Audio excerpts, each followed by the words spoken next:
अनगर नगराध्यक्ष पदासाठीच्या न्यायालयात झालेल्या सुनावणी दरम्यान ॲडव्होकेट दत्ता घोडके यांनी युक्तिवाद सादर करत जोरदार आक्षेप नोंदवला।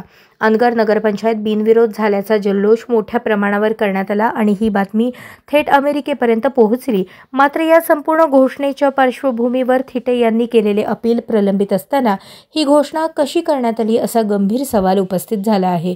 निवडणूक अधिकाऱ्यांनी अपील दाखल असताना सरस्वती शिंदे यांचा उमेदवारी अर्ज माघारी घेण्यास कशी परवानगी दिली यावरही घोडके यांनी जोरदार आक्षेप घेतला।